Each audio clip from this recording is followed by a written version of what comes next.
So welcome everyone. My name is Beth Jate and I'm with the Family Support Center. Today we will be having a presentation on virtual IEP meetings, and they will be facilitated by two presenters from the Parents Place of Maryland, Heather Young and Bonnie Larimore. And I was going to read their bios. I don't know if it's going to let me change my screen. Don't worry about it. We'll introduce ourselves. It's no worries. Great. It's saying Zoom won't let me minimize because the meeting is being recorded. Sorry. Oh, gotcha. Gotcha. Go ahead, Heather. All righty. Well, good afternoon, I think it is Yes. right now.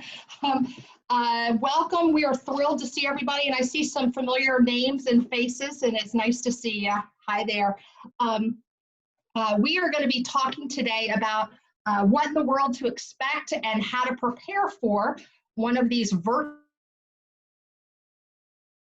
and we're learning along with everybody, but we're hoping these tips help out as you are getting ready for it. And my screen is going to freeze. Oh, there we go. Sorry about that. So first of all, I just wanted to make sure everybody was aware of who we are. Parents Place of Maryland is our mission is to empower families to be your child's best advocate and to partner with to improve education and their health outcomes. We are a nonprofit organization and we serve families throughout the state.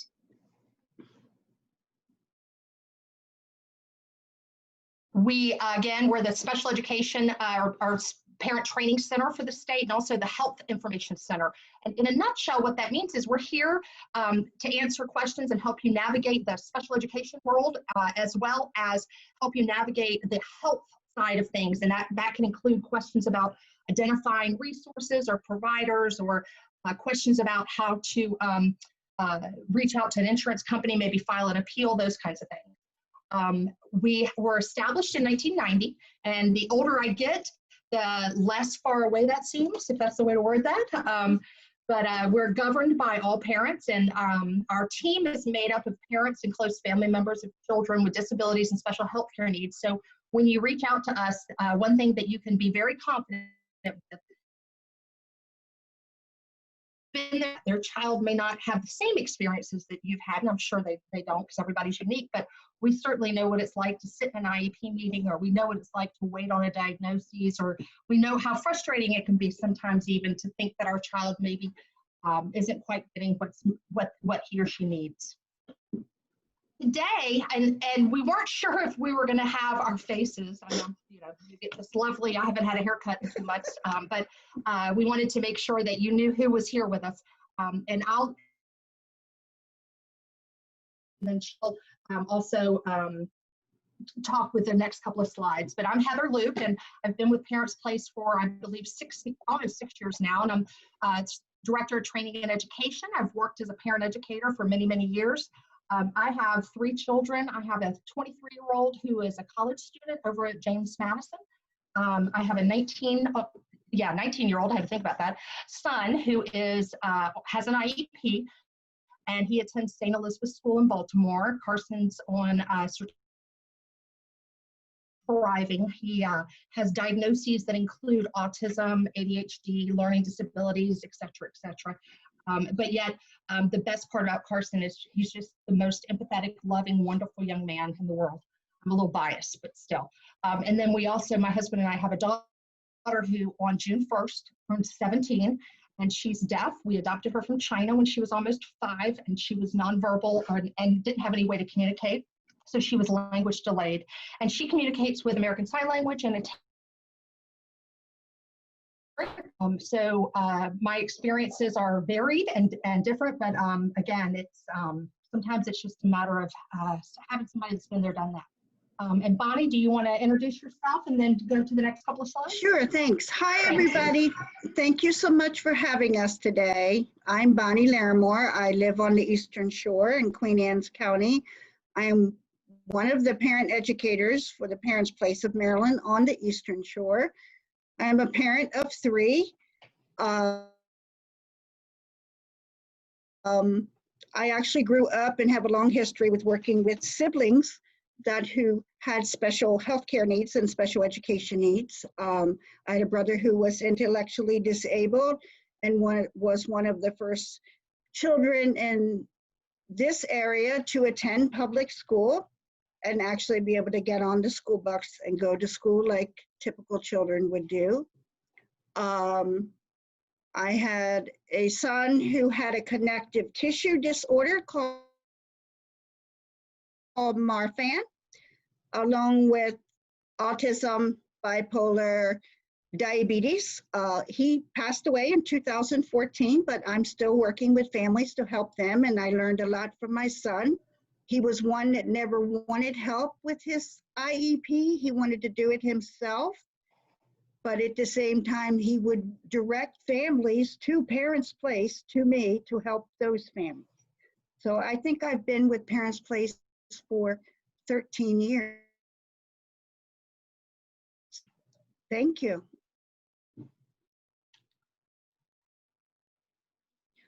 So what does Parents Place do? How do we help families? We work with families one-on-one. That could be working with a dad, a mom, or two moms, or two dads. It could be working with families one-on-one that are in the current stage of adopting a child, or it could be involved in foster care. We share resources with their families. We have a lot of leadership trainings throughout the year in different locations. We have parent partners, we have families as faculty, and we have military outreach with Heather's involved with that. And when I need help with that, I will reach out to Heather. Sorry, there we go. That's okay. So just bear with us. That's okay. And a group, this is my first time doing this, so bear with me. So how else do we help families? We help them to better be able to understand their own children, because understanding your own children is individualized. It's not about everybody else's child. It's about your children or child and what that looks like with their education. What does it look like when it comes to their healthcare needs? How do they get served, and where do they get served with their healthcare needs? We help them to have better communication skills, to use those skills to better communicate and collaborate with their school systems, their physicians, doctors, other professionals, and different agencies. It's all about collaboration.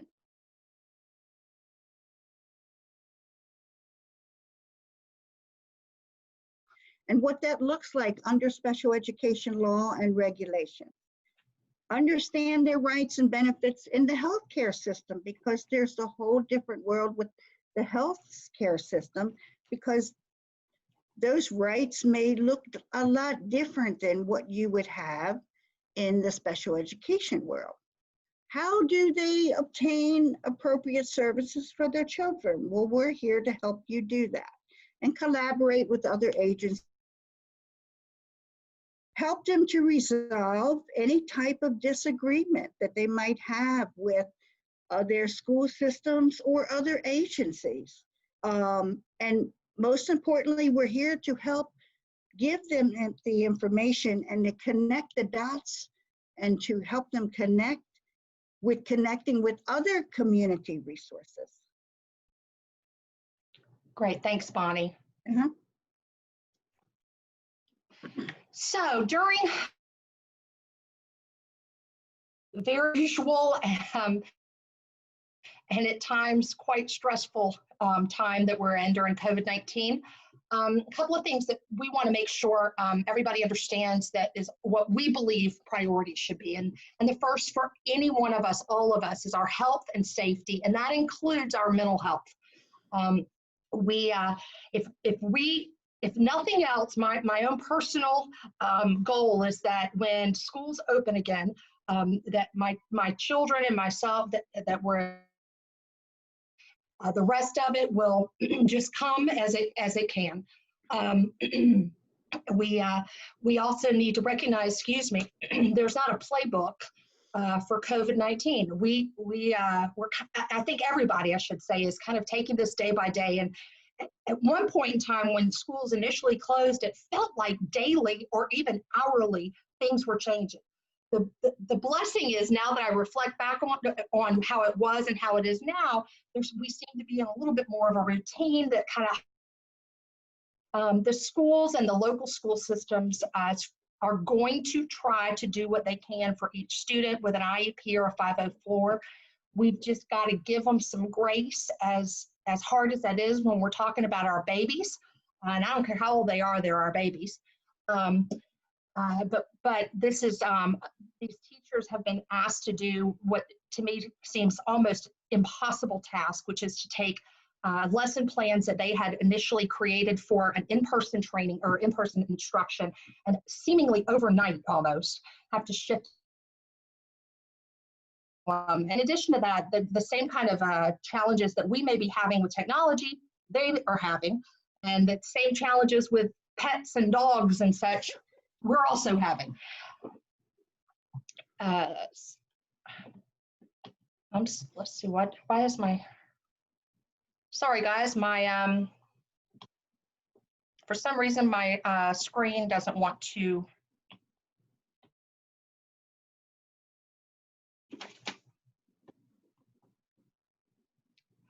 I may have to stop this share and restart it, and I apologize. I don't know what's going on.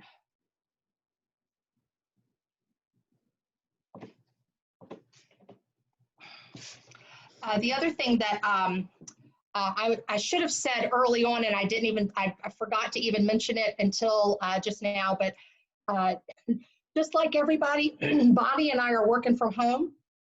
And so we are doing our best to keep things quiet in the background, but especially, I know in my case, if you were to see a child sprint in the background, please know that everything's fine. Don't be alarmed, and we will just kind of let it pass. Now, again, I'm sorry, for some reason.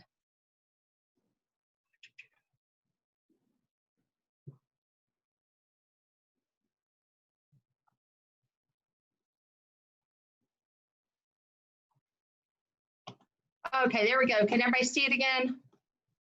Bonnie? Yes. Perfect. I apologize, guys. So the other things to remember is that there are going to be some things that are just not possible during this time. There's going to be some services or supports that just simply are not going to be able to be delivered in an effective way or in an online or a virtual environment. And we're really not, there's not much we can do about it until schools open back up. So it's hard, I think, for many of us, myself included, that we have to kind of put things to the side and not worry about it. And I feel I do a really good job worrying. So it's kind of hard at times. Do what you can at home, but remember what the priority is your child and your health and safety. So as I say, yeah, it's important that we try to support them with the academics, but if there's a day that you and or your child needs a mental health day where you go run in the backyard with a sprinkler or whatever it is you do, then do it. Okay, give yourself permission to do what your family needs to do to have a successful time.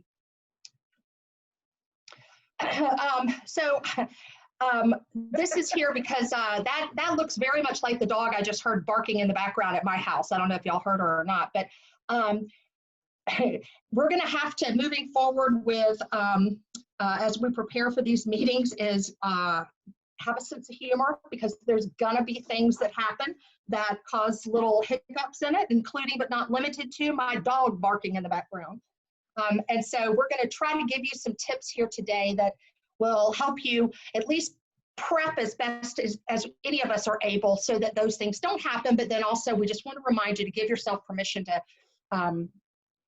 have different challenges. Bonnie, do you want to talk about preparing your area? Sure. Great. I wanted to bring a little point about dogs. Group I also have a dog and three cats. So how to prepare? Well, before we all became stuck in this situation, we all had schedules. You know, we all had meals at a certain time. We let our pets out at a certain time. And now we're all doing Zoom meetings and all of those things. So we have to prepare when we're getting ready to do these calls virtually. So as far as your pets, if at all possible, try to put them outside. Now, I live in the country. Not everybody lives in the woods in the country. So everybody has their certain space, their home, and it all looks different everywhere. So for some, they might be able to put their dog out. For some, that might not be possible due to the laws of wherever they live with their animals. You also might try to put them in another room, and that is a good idea. But there could be some family circumstances. It could be a therapy dog. It could be a service dog that a parent has or a child has. And in those particular cases, those particular trained dogs are to be by their side and they know not to bark. But if they start barking, then you know that something is going wrong in the home. So prepare the best you can. Any distractions.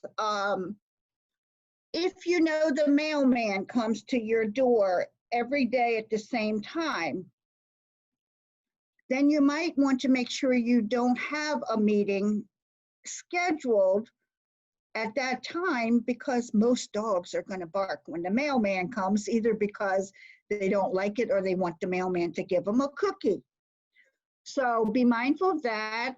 Deliveries, if you know there's an expected delivery by your UPS man, your FedEx man, try to schedule your meetings the best that you can, because during this time we have teachers to consider, staff, doctors, and so forth.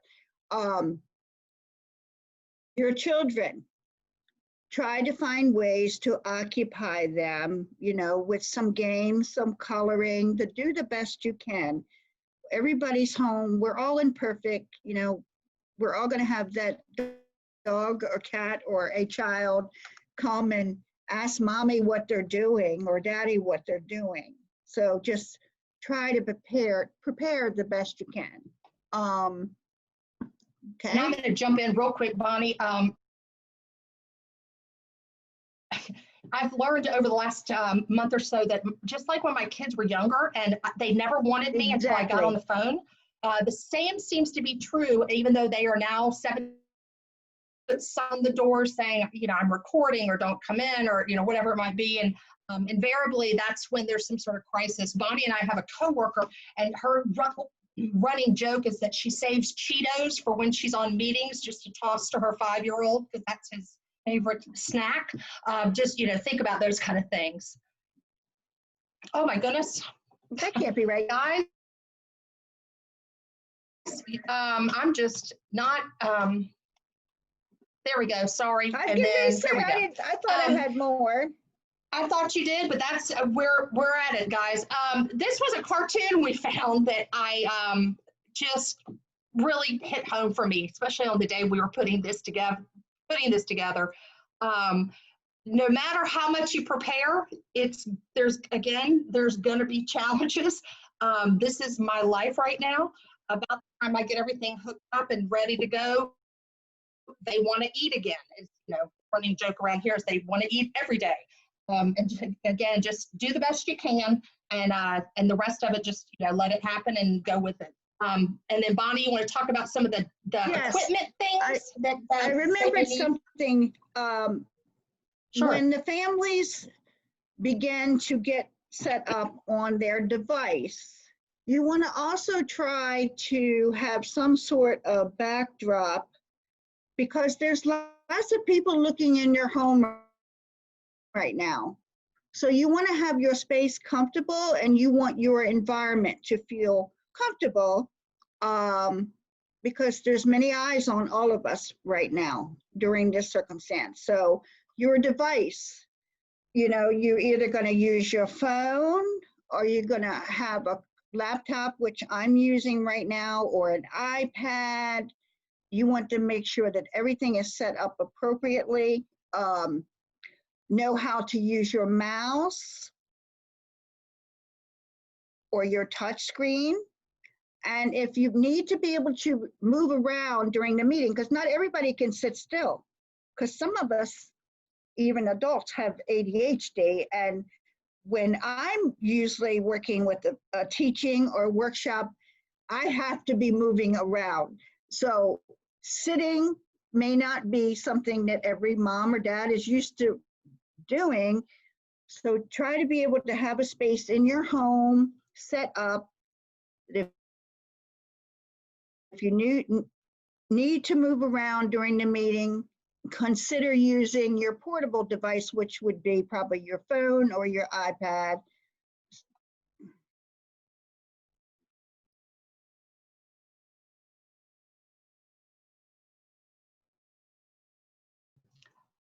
You gotta go back. Oh, wait, I'm so, guys, I don't know what's going on with, It's okay. It's it's technology. like, hang on. We're gonna have to just go to the beginning again, because it's okay. it has a mind of its own today. That's all right. Here we go. All righty, great. And Bonnie, do you, Oh, excuse sure. me. Great. Okay, so whenever you're involved with being or getting ready to engage in any type of virtual meeting, because right now everything is virtual, you want to try to prepare and practice before your meeting. So if you're not familiar with any type of platform such as Zoom, Google Meet, there's all different modalities. Use one of your case managers for your children possibly to help you practice before the meeting. I'm going to give an example, okay, if that's okay. Yeah, absolutely. Last week I was in a Zoom meeting, and Mom was not able to access the Zoom call. The password was not working. The ID was not working. And so we're all in the IEP meeting, and Mom still has not been able to get connected. This went on about 20 minutes. It didn't matter what Mom did, nothing was working. So what I suggested to the team, could someone please reach out to Mom and do some one-on-one training with her to help her learn how to use.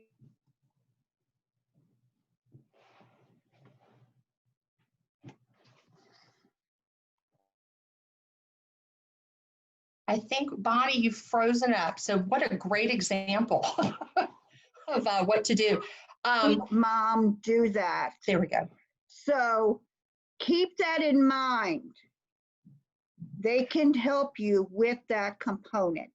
Make sure your internet speed is up to running, which at this time can cause you a lot of problems because we have children home. Many devices are being used and are draining the band of the internet, which can cause you to freeze up and everything go silly. And we've been demonstrating what that can look like today. And most importantly, have a sense of humor, because we have to take care of ourselves first. Mental health is first. We can't take care of our children or do any of what we're doing today if we do not take care of ourselves first. Absolutely. And just to reiterate too, if you find that your screen freezes a lot during calls, turn off your video so that your face is not on it, and I just forgot that one. use the audio, and sometimes that can help. The other thing that we've figured out at Parents Place is we're using Microsoft Teams for some of our staff meetings, and also Zoom for some things. And some of our staff are saying that they're having some challenges with Zoom, but not on, I'm sorry, challenges on Teams, but not on Zoom. So it may be that if you're really struggling on a certain platform, you also ask the school if there's another platform that can be used in order to try to do it. Because remember, you have a right and you should be a full equal member of your child's IEP team. You are to be able to meaningfully participate. And stress and anxiety and an inability to freezing up 1,000 times, all that is inhibiting your ability to participate. So just be real honest and let the team know what your challenges are, and you might be surprised at some of the things that they could come up with that might help. Also, be mindful that different types of platforms may not be as secure as others. There's been some things that people have experienced. I'm not going to go into the great detail, but sometimes other folks are able to hack into your platforms depending on which one you're using. So just be mindful of that. It has happened. I'm sure it's happened elsewhere, but it's happened over here on the shore where the entire meetings have been shut down due to inappropriate people being able to access or somehow or another come into these meetings. So just be mindful of that. Is this one mine? So no, I think this one's mine. I got it. And this picture reminds me too of whenever my husband's working from home, he works from home one week and then he goes in the next. I always warn him when I'm on a call, because my biggest fear is that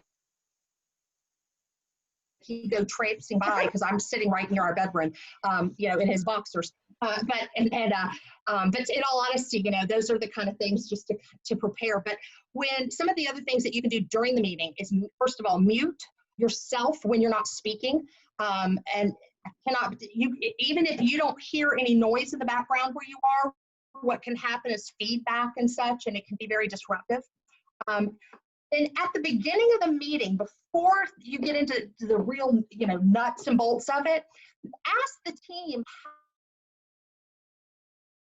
another that one of you has a question or a comment, because it's really challenging on this platform to figure out who's done talking, who's about to talk, because we're just not able to see any of those nonverbal cues.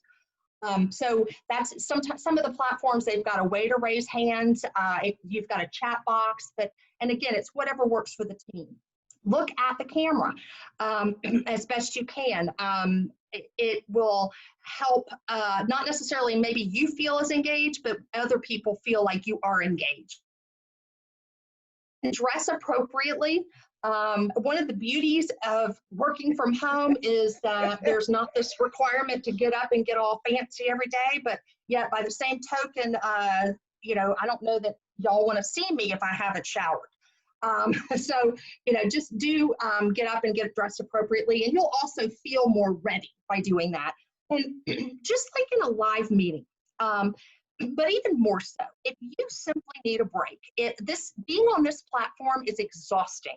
And it's mentally exhausting in ways I don't even know that we really fully understand. I've read some recent articles talking about, people are utilizing this in order to connect with family members that they're not able to see during this time. But the reality is we really aren't connecting like we would face-to-face, that eye-to-eye communication, and that just something that happens in person. So if you just are feeling disconnected in some way, or don't feel like you're able to meaningfully contribute, or just need a break, please do not be, feel uncomfortable or ashamed of asking for it. You can simply say, I've really my eyes are exhausted from being on this kind of a platform, and I need to go ahead and kind of wrap things up for the day, and if we could follow or schedule a follow-up meeting, that's certainly fine and appropriate. some other suggestions too, your cell phone. So if you're on one of your Zoom calls, your IEP meetings, or make sure you just make it so your phone does not ring. It vibrates or whatever. If you, not many have house phones, but if you have an office phone, you can actually change it so the ringer doesn't go off when you're on a call, because that can be distracting. That's a great point. Thank you, Bonnie. And you know, guys, just remember too, you're not alone. If you, we're all working from home. That is working. But if you have a meeting coming up and you simply want to talk to somebody and not just to say, I'm nervous about certain things or I'm concerned about certain things, or if you've had a meeting and you want to debrief, give us a call. But we're all we're in this together, to use a much used expression.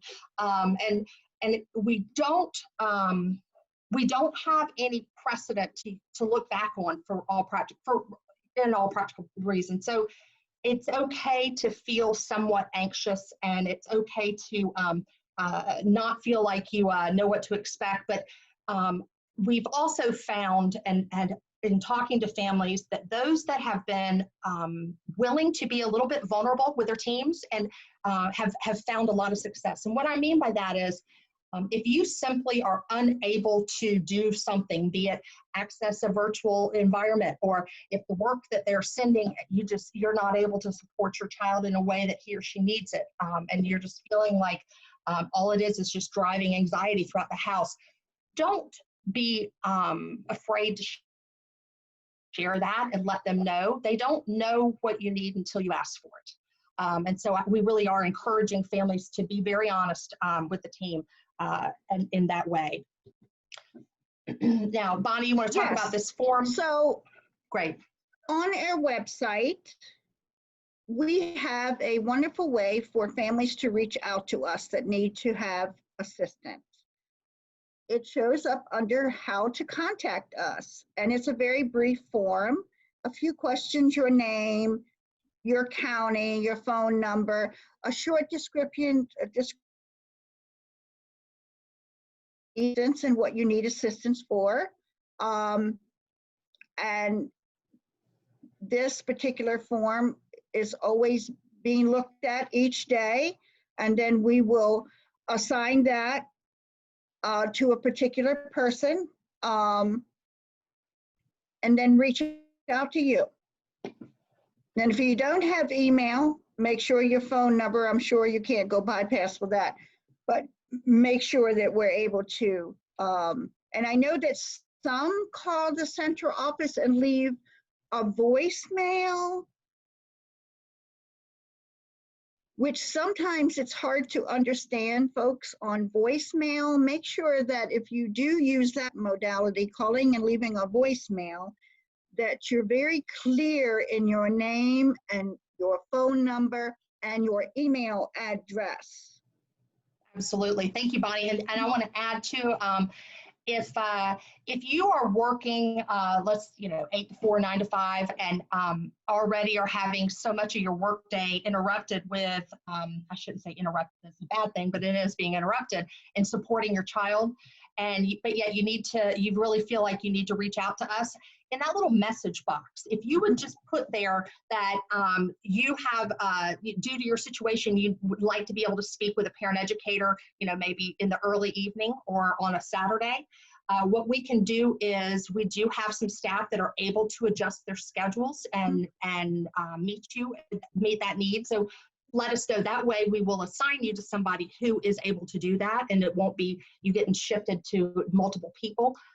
The other thing I just want to, again, kind of reiterate is we are working from home. And so what we have found since we have been working from home is that it is a lot easier for both parents and for us to schedule our calls. That way we're not interrupting a classroom setting with your child that you're trying to support them with, or it's not in the middle of lunch or whatever it might be. So if you do have an email address, that's usually the easiest way for us to go ahead and just schedule that meeting or a time, and we will reach out and call you. And the staff will let you know, but some of the staff will be calling you from a blocked or an unlisted number because they're using their home phones and they're blocking their personal line just to kind of protect their privacy. So that'll be in the email. Also, if you use that form and your email is in there, you will receive the first initial correspondence from our executive director to acknowledge that we have received your online request. So, and then whoever gets assigned to you in the region will then begin to start either calling you or email as quickly as possible. Absolutely. Thank you so much. And then we, for further information, again, there's our phone number. I would also encourage you to visit our website, and the website address is on this slide. It's www.ppmd.org. We have a section or a bucket that's simply devoted to COVID-19. You can see all the resources that we've developed and pulled that we felt like were important and helpful. We also have a section devoted to virtual learning or virtual, not manuals, but guides of how to access Google Classroom, how to access a Zoom meeting, some of the different platforms that the different counties are using. We also have got some one-page tip sheets on those things. There's one of them that is got a lot of graphics, so it might be if you've got a child maybe late elementary, middle school, it's got some tips on there, but you could put it by the computer to help remind your child's to mute on their end and that kind of thing. And we also have a Facebook page, both Spanish and English one. And so between the website and the Facebook pages, we are trying to be very prompt in keeping everybody updated. We now have, I believe, about 15 or so minutes before the end, and we were wanting to, and we've done it, end a little early. I'm not sure, Beth, how you want to go about it, if anybody has any questions, but we would love it if anybody does, to see if we can answer them. And if you guys want, you can, excuse me, open up the chat box, or if you want to unmute yourself and ask a question or make a comment.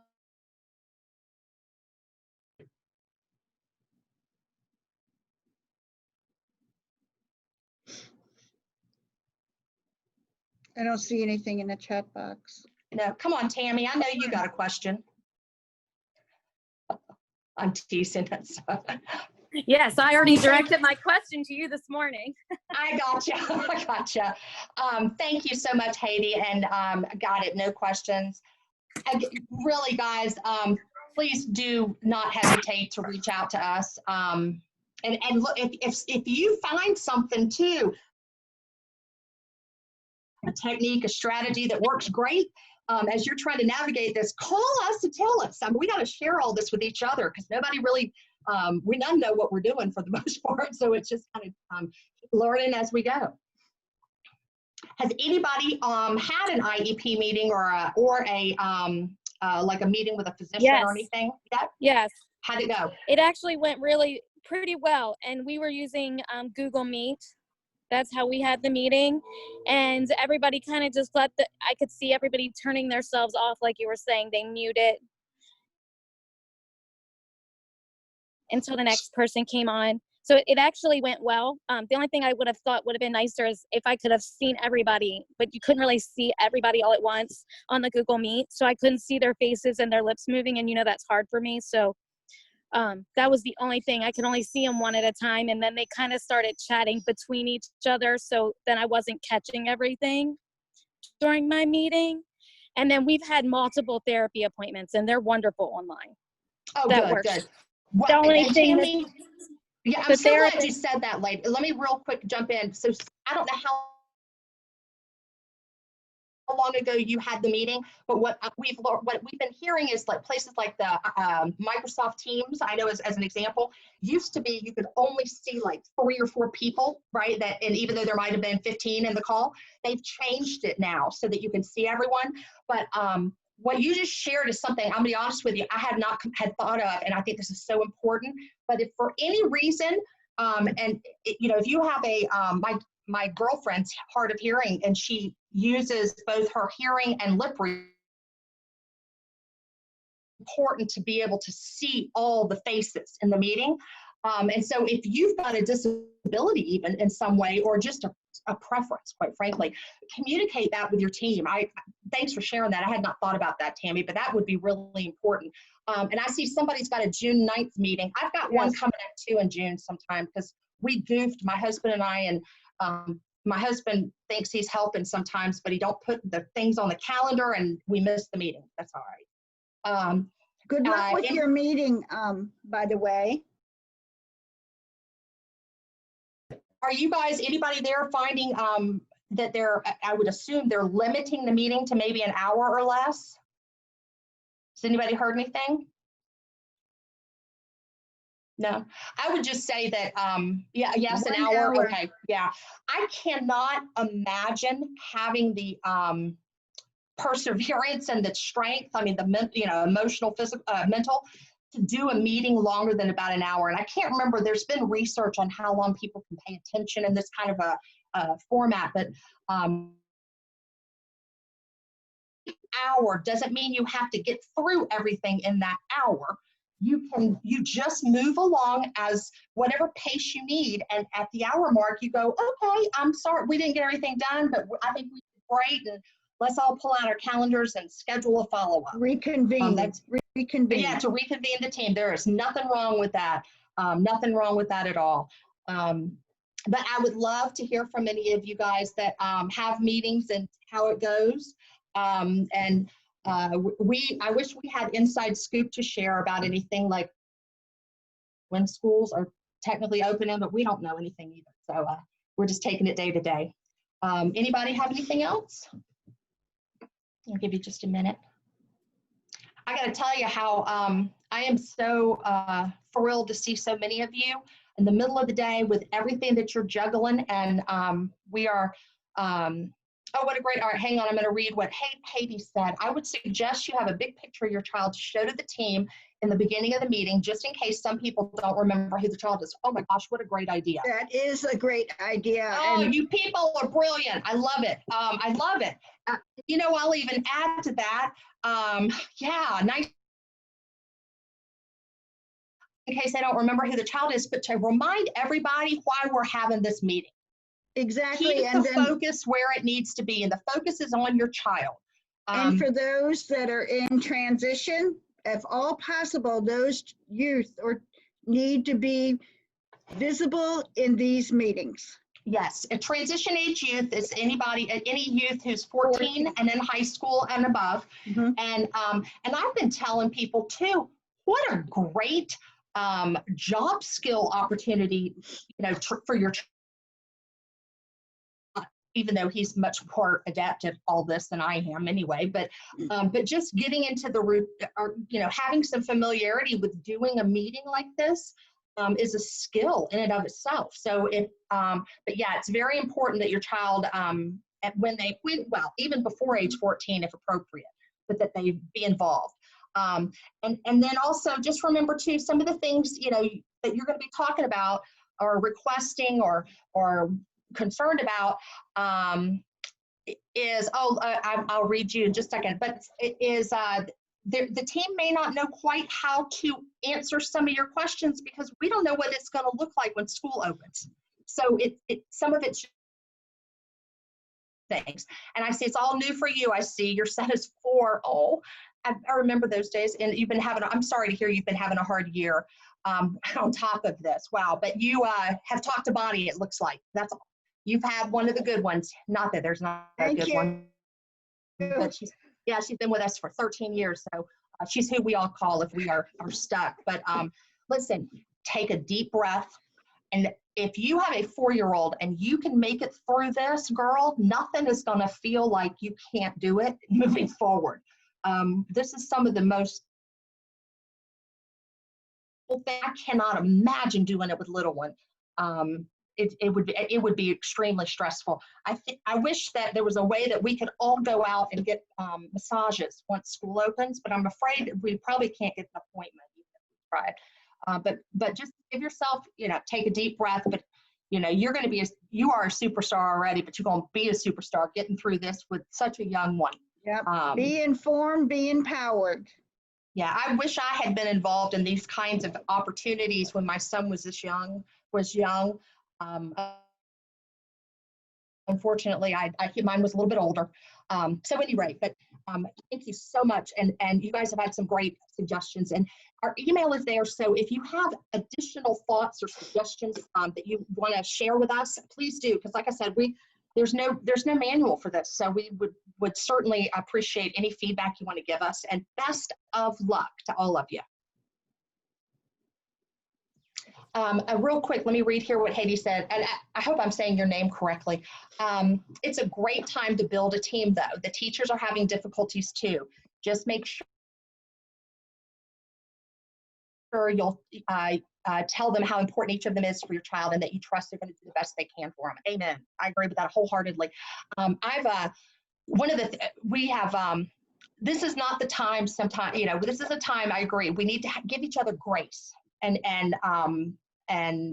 appreciation, because my son, my 19-year-old, his homeroom teacher has a 2-year-old, and I keep thinking, what in the world would it be like trying to teach a class of children with pretty significant challenges with a 2-year-old crawling up and down your back. It was, they're really the rock stars in all this in a lot of ways. So, but I'll share right before, and I understand if you need to go on to another meeting. Thanks for joining us. My daughter, who, as I shared earlier, is deaf and uses American Sign Language. We learned, we were working on our classwork, everything was fine, and she's reading Of Mice and Men, which is a book in and of itself that's, somewhat challenging at times, but you really need a pretty significant understanding of American Sign Language to be able to explain some of the nuances of it. And I wasn't able to do so. This is early on, feeling very frustrated and I was kind of down on myself, thinking, oh, you should be able to sign better, kind of feeling like I wasn't a good mom. And I finally gave myself a few minutes of that, and then I pulled myself out of it, and I emailed her teacher, and her response to me is what to me was just a kind of an aha moment. She responded to me and said, thank you so much for sharing that she was struggling. I'm so used to seeing them in the classroom face to face, and I can tell if they're struggling. So this kind of environment, I don't know unless you tell me. And so that's kind of goes back to the whole building. It's my understanding, James, that this has been recorded, so I'm not sure how you go about accessing it in order to start from the beginning, but I'm sure that Beth will let you know. But again, everybody, it's about that time. Thank you so much. We've got subsequent trainings that are going to be happening over the coming weeks, and I promise to do what we can so we don't have the same technical difficulties, but I do appreciate all of you being so forgiving, and I wish you the best. Thank you so much. And thank you, Beth, for having us. Absolutely. We love partnering with you guys. Thank you so much. You're welcome. We look forward to working with you again. Absolutely. Thank you. Absolutely. Take care. Have a good afternoon, everyone. Goodbye.